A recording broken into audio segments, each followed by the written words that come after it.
All right, everybody, welcome back to Beans No Ball. The Week 18 recap is finally here. 18 weeks have come and gone. Started with 32, and we're down to the final 14 on the road to New Orleans. Now, and let's be honest, this week there was a lot of meaningless stuff. There was some seeding implications, clinching sir. So, some of these games we'll actually get into. Some of these, gonna kind of just skim through, let's be honest. So, start this off. The way it lines up, I get to start us off here. A Saturday doubleheader. Browns and Ravens. Now, we saw the line from the start. It was like a 20-point line, one of the largest betting lines we've seen in a while, and with good reason. We see, Browns starting Bailey Zappi, and second play of the game, well, second throw of the game, goes for 6 to the Ravens. Rookie Nate Wiggins, great pick 6 for him. Just overall, it went exactly as you expected. Lamar, as much as, both you and I don't like that narrative, he's probably locking up the MVP. Let's be honest. The recency bias, the voter bias. Let's hope they get some voter fatigue and actually give it to Allen. That's, in both of our opinion, who should be getting the award, but we'll see that in a couple weeks. But just overall, complete dominance, complete performance by the Ravens, and not much. Oh, of course, clinching the AFC North and that third seed, which is obviously going to be very important. And the Browns, they lock up the number 2 pick. See what they end up doing with that. Yeah, so I know for sure the MVP award this season is probably going to be one of the most neck-to-neck ones we've had in a minute. A little controversial too. A little controversial, but me, I can make the biggest case for Allen, but we're just gonna have to wait and see until the awards come by February, exactly. And now moving on to our first meaningful game, actually for the first time so far, the Bengals and the Steelers. Now, obviously, a lot of implications. The Bengals, they needed a lot of help. They won this game. They needed help from Miami, but unfortunately, Denver did end up beating the Chiefs. So their hopes are gone there too. The Steelers, we saw the detriment season. They had another collapse. Oh, not even another collapse, right? They just had a collapse for the first time so far. We saw like a Philly type collapse, like exactly like last season there. I mentioned before, you start 10-3 and you just absolutely just lose out. You remain a couple of games there too. The offense just wasn't going there too. And we saw in this game, the Bengals, their offense was just rolling. We saw another really nice, I won't say generational, but nice, another career game for Joe Burrow and everyone else there. Khalil Herbert, they finally started utilizing him in the run game. He going for 69 yards, which did help a key part into the two. And then Jamar Chase and T. Higgins, obviously this whole offense was getting it going there too. But the one thing I will say this for T. Higgins, at least the good thing for his side, he's building up a stock for the offseason and free agency. But like I said, I believe he's going to be asking for around a little over 20 million there. Don't know who's going to be wanting to pay that amount for a receiver too, but he is a viable receiver too. And we see the past couple of weeks there, his connection with Burrow has been looking really, really good. So at least the stock is building up, and Jamar Chase still continuing to do what he's doing. But the Bengals, we saw their defense the whole season has not been good. Probably arguably one of the worst statistically. The Steelers, George Pickens, absolutely dropped a donut in yardage there too. And when your best receiver drops a donut against the worst defense, this offense is not going to get going. And we saw this in the first half. The Steelers offense, it was just shit in the bucket there. They tried to get it going with Najee Harris. He did cap up a touchdown to kind of get him to go in the mix there too. But it just wasn't enough. Their defense was doing so much to keep them in the game there. But it was just a horrible offensive show there too. And the Steelers want to make noise in the playoffs. George Pickens, he's going to have to rise up. Absolutely. And hey, they had a golden opportunity if they would have won the division. Now they had to go to Baltimore for a third game against the Ravens, and hey, it's gonna be a great one. Love to see that defense, but on the path they're on, who knows? And of course, one more point. You mentioned that terrible Bengals defense. They did fire defensive coordinator Lou Anarumo, has been a staple of this. Back since they made the Super Bowl, this team was known for their defense, and all of a sudden it took a definite turn. It's tough for him. He was a head coaching candidate. That's definitely going to change, but hopefully he can land on his feet, get a defensive assistant job, and we'll see if he can turn it around. But let's move it back to the Sunday slate, and definitely, I guess you could say, one of the better games. As much of a meaningless game as this was, the Panthers and the Falcons, nothing to play for. Panthers probably just ruined their draft position here, but at the end of the day, love to see this out of Bryce Young, man. Just overall, great game for him. 250 yards and 3 touchdowns, really lighting up the score sheet. Jalen Coker had a beautiful throw on that one, I believe it was to Miles Sanders, obviously coming back from his injury. Nice to see him get back in action. Just to get himself right back in here, build something towards next season. Just overall, a lot of good. We say this about a lot of teams. The teams that end the season out on a hot streak, on a high note, those are the teams that you look forward to into the next season. The Carolina Panthers, they retool that O-line, they fix some things on defense. This could be a team to watch in 2025. And for the Falcons, they needed a win and needed some help. Did not get it from the Saints on the other game that we'll get to in a bit. But at the end of the day, even a win wouldn't have gotten them into the playoffs. And I mean, decent game for Michael Penix, I guess you could say. You know, got his 2 touchdowns, did throw a pick. But I mean, overall, not much enough. I mean, Bijan Robinson, obviously, he was huge for them with those 170 yards. Drake London really helped me out in fantasy, and that wasn't enough for me in my championship game. But I mean, just overall, great games to finish the season for both of these teams. Yeah, like you mentioned with these 2 teams, obviously the quarterback implications is like there. Bryce Young, it's looking like he's finally developing into their role there. Like you said, did build around the Falcons with Penix. The team's there. The team's really just there for him. He just, again, it's another example of just he needs to develop with this team in the offseason, and we're just going to see what Raheem Morris and that whole front office is going to do to help him with that. And now moving it on with my game with the Commanders and the Cowboys here too. Sure, meaningless game for the Cowboys there, but obviously for the Commanders, it was a lot at stake here there for there too, since they were in the battle for the Packers. But moving on there, the Commanders, they did have the starters for the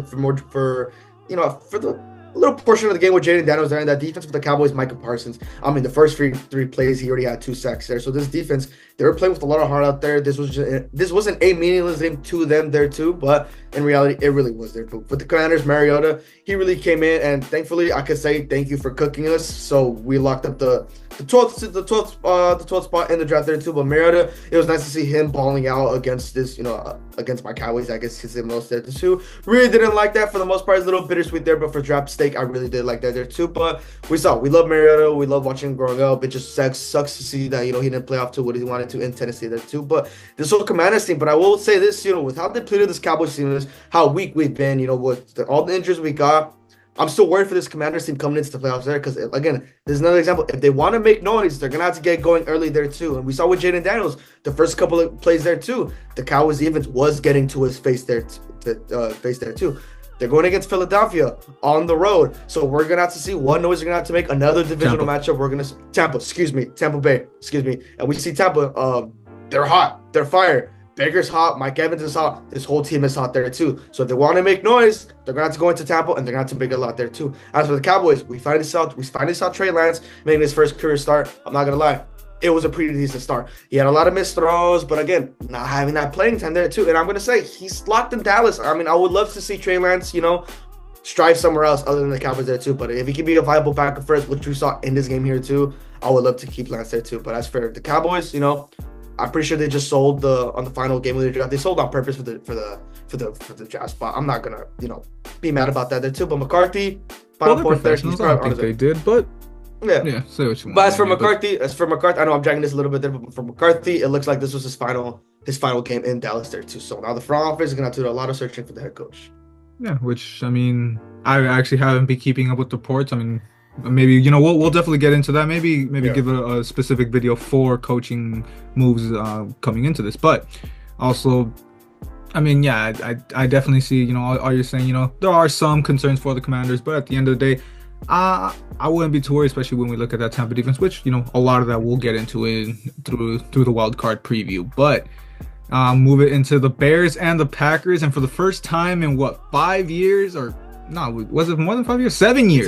Somewhat. It was. They snapped at 11 since games. 2018. 11 games. For the first time since 2018, the Chicago Bears have beat the Green Bay Packers. Once again, came down to a field goal. This time they did get it. And I mean, hey, all the Packer fans, Carves included, I know you're watching, you're going to say the same thing. Oh, you beat our backups. I mean, at the end of the day, Bears are playing a lot of backups too. Packer starters were playing most of the first half. I mean, there was a lot of backups on both sides. There was a lot of backup play in general, but at the end of the day, it's one of those games. You can build a lot for the Chicago Bears, a lot for Caleb Williams. I mean, it was a good showing. I wish I would have seen a little more of Keenan Allen, but we also know there is a good chance he's on his way out after this. But I mean, all around good game for the Bears. I mean, DeAndre Swift, a good average game for him with the 65 getting into the end zone. Helped me a little bit in fantasy there too. And DJ Moore also getting into the end zone. All the weapons you want, they're themselves getting in there. Main thing I want to talk about, the Packers limping into the playoffs, back-to-back losses.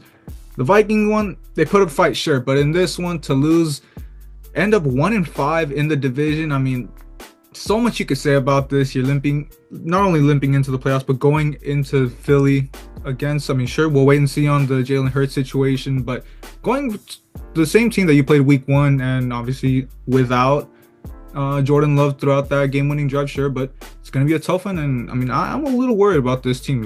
Like, as you were saying, could they be getting labeled as frauds? Yeah, I mean, really, the most part is just the injury with Jordan Love. See, he is probably going to be good for the game there, so that's a good sign there. And of course, Christian Watson being out for the season with that ACL also going to be a big detriment to this offense. Yeah, but just the way they play against teams above 500, specifically the top teams in the NFC, it's going to be a tough task for it, especially them going into Philadelphia. And now moving on with the Texans and the Titans. Now I guess you could say another pretty meaningless game to say the least. I mean, C.J. Stroud came in for one drive. I mean, perfect 6 for 6, 50 yards and a touchdown. Called it a day for himself there too. That's really all what they needed there. They already clinched the South, so really nothing at stake for the Texans. But for the Titans, sure, for that one pick there too, which they did secure, which I will get into them just in a bit right now there too. But I want to give a big shout out to Dameon Pierce there too. Obviously picking up the load for Joe Mixon. I mean, 19 carries, 179 yards, and a touchdown. Sure, you could say practice squad Titans, whatever you want to say. A pretty dookie Titans defense coming down in the final stretch there too. But he really did it for the rushing attack, and that's where it really settled the Texans win from the Titans having a little comeback there towards the end there too. But I will have to say this too for the Texans, if they want to make some noise again, I know there's a lot of teams that they're going to need to make a lot of noise from what they're dealing with. But Joe Mixon and Dameon Pierce, I'm going to think this is going to be a nice 1-2 punch coming into the playoffs. There, kind of put off just a little search off Joe Mixon there too. But moving in with the Titans there.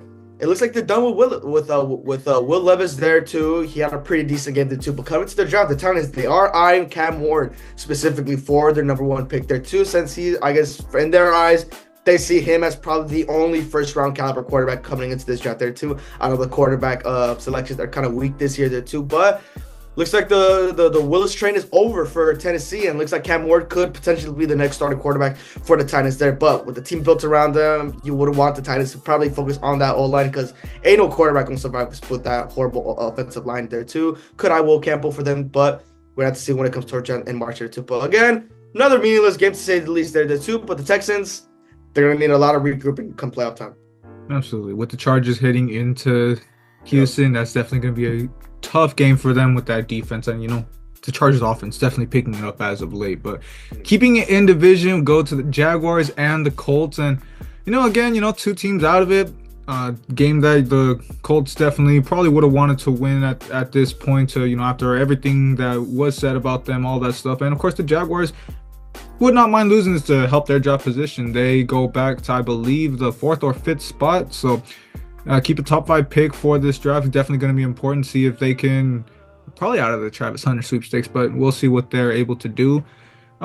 Great game overall. I mean, did not expect this one to end up like it was, end up going to overtime, but I mean, obviously it came down to that Mac Jones, where they had 4th and a mile to keep the game alive and not able to do it. So at least some positive signs for this Colts defense, which has been the butt of most of the checked out guys, the late guys, all that stuff that we heard all over from this Colts team. And, I guess it's a good sign for them. A lot of them might not come back, but still good for them. Good for Joe Flacco, a good game for himself, 264 yards and only that 1 touchdown, but of course, doing enough here. Jonathan Taylor having a great game, over 175 yards, and Josh Downs just pretty close to that 100-yard mark. Now, the Jaguars, obviously the one positive that we've been talking about time and time again, Brian Thomas Jr. Once again, a 7-reception, 100-yard game.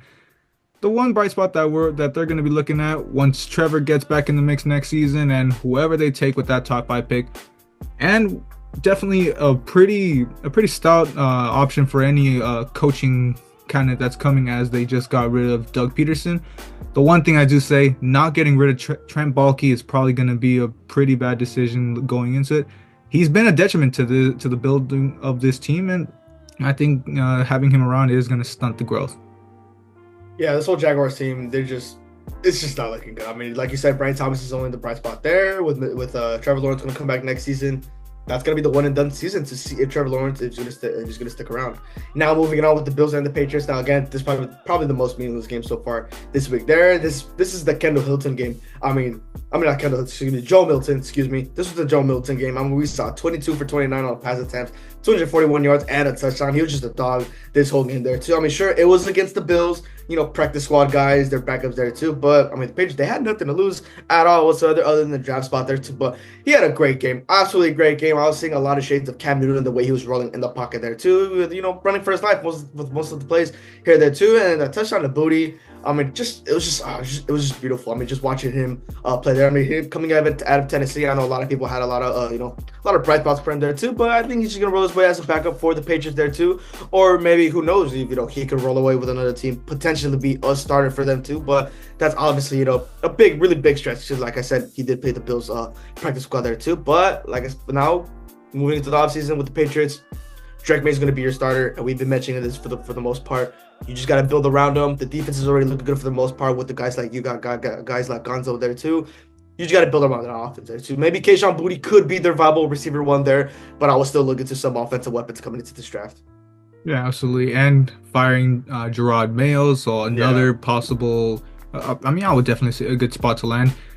Once again, same as last year, we're going to say once again, Vrabel looks like the standout candidate that we're expecting to go there, but see if they throw out a surprise move here. But I think that if they end up going with Vrabel, would be a great spot for him. Now, moving into the other conference in the East, the Giants and the Eagles. And I mean, this one, as meaningless as it gets, the Giants threw away their opportunity at the number 1 pick last week. And I mean, sure, yes, you lose another game here, believe they're also at a top 5 pick. I don't have the list out in front of me, but I think biggest thing you got talking about, was it Tyler McKee? Is that the name of the backup? Tyler McKee for the Phillies? Tyler McKee, yeah. Tyler McKee. Yeah. Wasn't sure on his first name, but yeah, Tyler McKee, definitely a great showing for him. Obviously, there's not much opportunity that you're gonna get as a third stringer, but no Jalen, no Kenny Pickett, getting his first start, great opportunity, and he made the most of it. 269 yards and 2 touchdowns.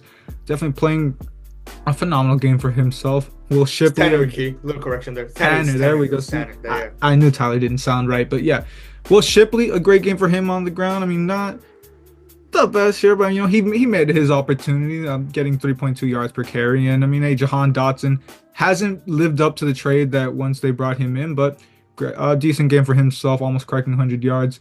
Big story for this game overall was Malik Neighbors breaking that rookie reception record, and I think the franchise record for the Giants as well. So, if you get him a quarterback, and that's a big if, Malik Neighbors is going to be special as far as we keep going, or he's just going to skip town. But this is a big story overall. What's going to happen to Jalen? Obviously, you got a tough game against the Packers in the first round of the playoffs. Still has not cleared concussion protocol. If he doesn't go, is Kenny Pickett going to go? Or are you going to be stuck with McKee? A lot of questions heading into wildcard weekend for Philly. Yeah, no, a lot of implications going into for Philly and the Packers for wildcard. We got to know that both their quarterbacks, they're in jeopardy right now to see who's going to get the start there too. But like we said, it's just going to be day-to-day too. But with the whole team surrounding for the Philadelphia Eagles, come on, look at them. Look at the whole team that's stacked there. And now moving on with the Saints and the Buccaneers. And let's just say we got a quarterback battle between the Rattler and Baker Mayfield. I was starting to think the Saints were going to run away with an upset here, but Baker Mayfield, he just absolutely locked in. Him and Bucky Irvin absolutely carrying this offense there. Bucky Irvin, the rookie situation for the rookies on the running backs, absolutely leading them in mostly every category for rookie running backs there. 89 yards and a touchdown. They really found a really great guy, and Bucky Irving there too, really taking up the one spot over Rachaad White there too, which was probably going to be the most obvious case. And then Mike Evans, like we said, we called it. I know everyone called it. Keeping his streak alive for 1,000 yards a season ties Jerry Rice's record for 11 straight seasons. Really nice to see. I know a lot of people saying, "Oh, if I were the Saints, I would have put like 3 DBs on Mike Evans." Sure, you could have done that there too, but we're just witnessing greatness keep going for the most part there too. But the Bucs, they're looking hot. They're ready for the playoffs. What else can I say? Baker Mayfield, as long as he doesn't have a game like he had against my Cowboys, they're going to be absolutely great hosting for the playoffs. But the one thing I will say about this there too, if the connection with Baker and Mike Evans, if it's not connecting, and especially not even with Jalen McMillan, who's their other rookie that he's really been connecting to, it's going to be a really long day for the wild card for the Buccaneers. Yeah, obviously, like we're saying, with the Commanders coming to town, there are some questions about them, sure, but at the end of the day, that's still a great defense. That's still a great rookie quarterback, and obviously, Sunday Night Football for a reason. That's going to be a great matchup for the 3 and the 6. Could have been my rant, but we'll get into that in just a bit. But Move it into the Chiefs and the Broncos, and I mean, this is we pretty much expected this. The Broncos absolutely ran the Chiefs out of town, just 38-0. I mean, not much we can say about this. I mean, we even got the dark magic working against the Chiefs specifically as they wanted to lose this game. And sure, everyone can say what they want. They want to avoid the Bengals. I wouldn't really say that's the case, but at the end of the day, you rest your starters, and that's the important thing.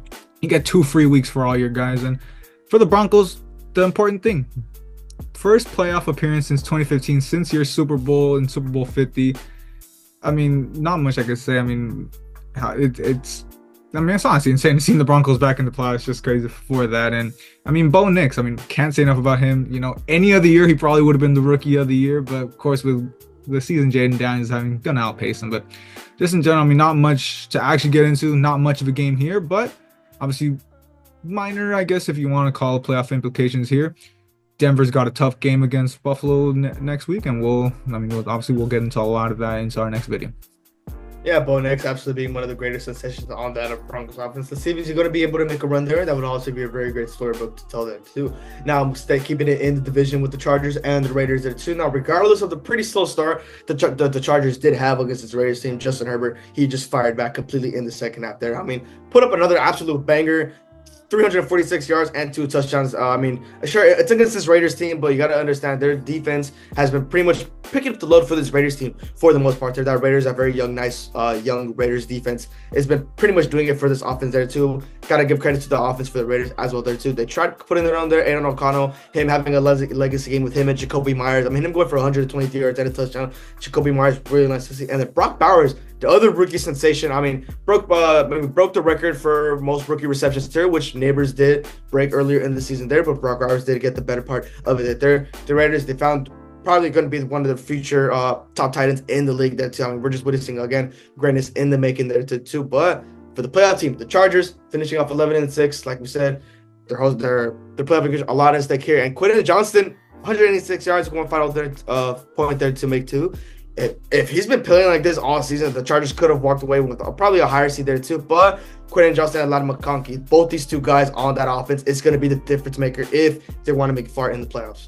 Yeah, hard to say they would have gotten a higher seed with the Chiefs at 15-2, but yeah. I mean, could have gotten a better record for themselves at the end of the day. But yeah, I mean, they're going in with a hot record. They're playing hot against a team that really hasn't been hot. So, we'll get into a lot more there. But I definitely got to back the Chargers going in early. And now, Seahawks Rams, my game. Obviously, I was in attendance. I mean, it was an entertaining game. I'll give it that. I mean, with our backups to put up this much of a fight against a decent Seahawks defense, definitely good to see, and especially after the offense has been pretty weak in the past 3 games. To put up 25 points is huge.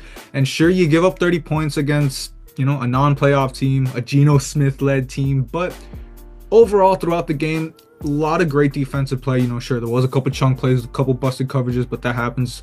They'll get that cleaned up. My only real concern was that fourth quarter game-winning drive that actually ended up, I believe, the touchdown to Noah Fant. That was the only drive I really had any issues with. But overall, backups didn't look half bad. Josh Carty, I mean, generational game for him, a 58 and a 57-yarder. Throwing my hat in the ring, is he going to get into the Aubrey conversation? Obviously, Nope. Just got to mess with you, but I mean, hey, it's a huge confidence boost for him to get into the playoffs, to make these kicks. I mean, hey, everyone, all the stuff we could have said about him early in the season happens with rookie kickers, young kickers. You get more experience, it's going to start getting better. And I mean, just overall, like I said, defensively, I mean, saw a lot of good from this. Manuel Forbes finally making himself an impact, had a couple nice defensive plays. Biggest point for me for this team, I mean, the guy that I wasn't too happy when we picked him up, but he's been growing on me ever since. Jordan Whittington, 3 receptions, 86-yard and 150-yard bomb that he got from Garoppolo. Great for him. I mean, and of course some great kick returns that he was getting. So he's really turning into a great gadget, and if we can start implementing him into this offense, really excited to see what he can do into the playoffs. Yeah, obviously Rams probably be a sleeper team coming into the playoffs there too. But They have the hardest path, coming into the NFC. So we're just gonna see what's gonna be cooking up with Matthew Stafford.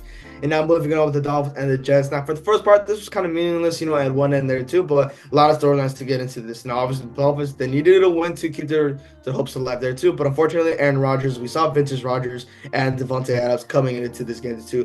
274 yards, 4 touchdowns for Aaron Rodgers, and obviously his connection with Davante Adams, 88 yards and 1 touchdown. Obviously, sure, meaningless for the Jets to say the least there too, but at least they got to play spoiler and knock the Dolphins out of the playoff there too. Now we didn't see Aaron Rodgers. He's most likely going to be out of New York in the following season. Same with Davante Adams. He's most likely going to be out of New York there too. And obviously, head coaching, quarterback, another receiver, number 1 receiver, number 2 receiver, whatever you want to call it there too. Because Garrett Wilson, I don't know. I haven't been keeping up with the reports there too, but he could be wanted to trade out of New York as well there too. So lots of detriment coming into this New York Jets team coming into the offseason there. And we saw this front office for the Jets, it just hasn't been playing off for what they really wanted to there too. And as for the Dolphins, same with them.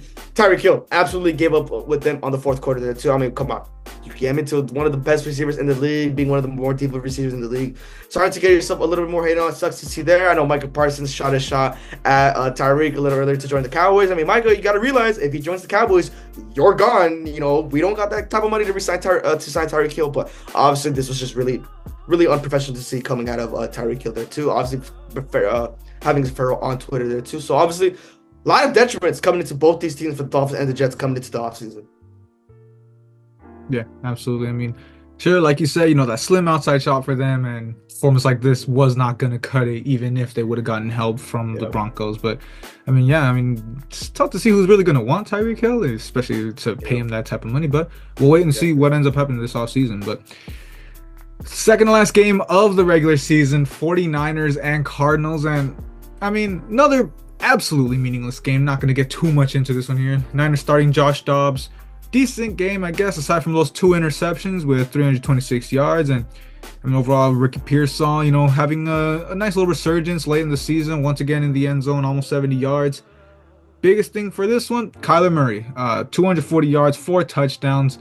Got McBride back in the end zone after going, 16 weeks without a touchdown. Last 2 weeks, he ends up getting 2. So, a good way to cap off the season for this offensive duo. And look, same thing I said with the Panthers, a team that, finished off the season strong. And specifically, this was one of the teams that, they're a year away from being a year away.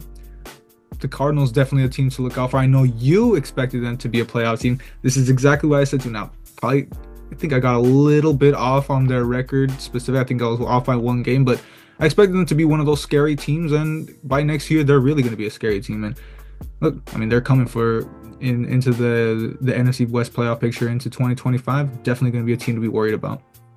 Yeah, I really had a lot of hopes for this Cardinals team. It's there. It's really there. It's just, the mistakes coming too late in the season there too. Next season, I'm really going to expect another bounce back from Kyler. And hopefully we see Marvin Harrison Jr. be a little bit more in the mix there too. Now, finally capping it off with the final Sunday nighter of this season with the Vikings and the Lions. The fight for the 1 seed and the 5th seed. And let's just say we thought we were cooking with the Vikings coming into this, specifically for the Lions defense. But Jahmyr Gibbs, 4 total touchdowns, 3 on the ground, 1 in the air.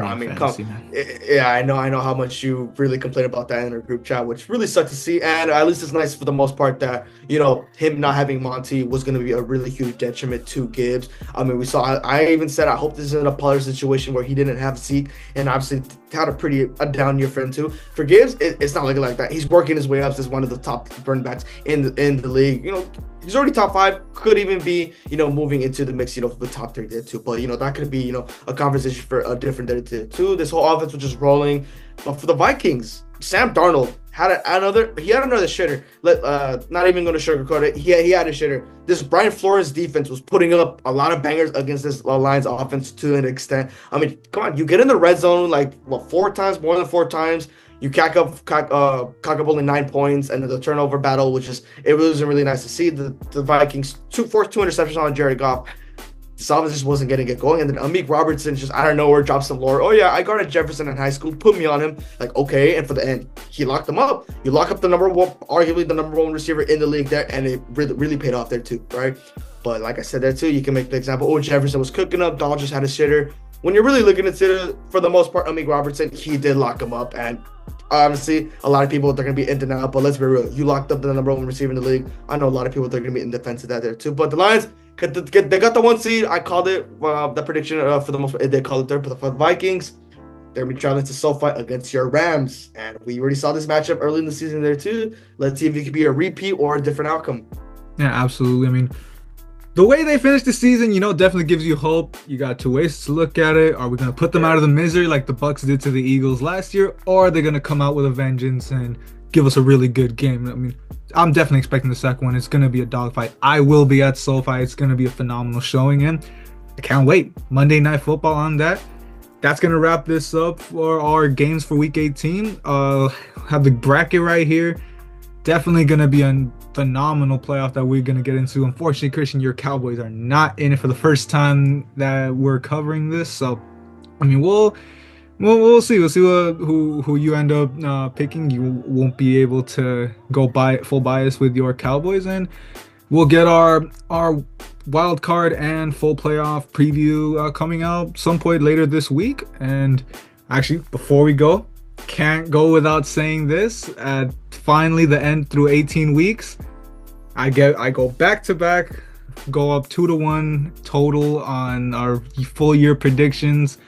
Ended up 26-17 on disagreements. I mean, we had no disagreements this week, nothing to change there. Seemed pretty simple there, but yeah. Regardless of anything, I mean, sure, I got you beat this one. We did pretty good this year on disagreements. I mean, in general, on our predictions, was the best record we both got. I mean, I got 190 correct. You got 181. Our ball knowledge is getting up there little by little. But, I mean, yeah, thank you guys for following along for another great regular season. And can't wait to keep it going for the playoffs.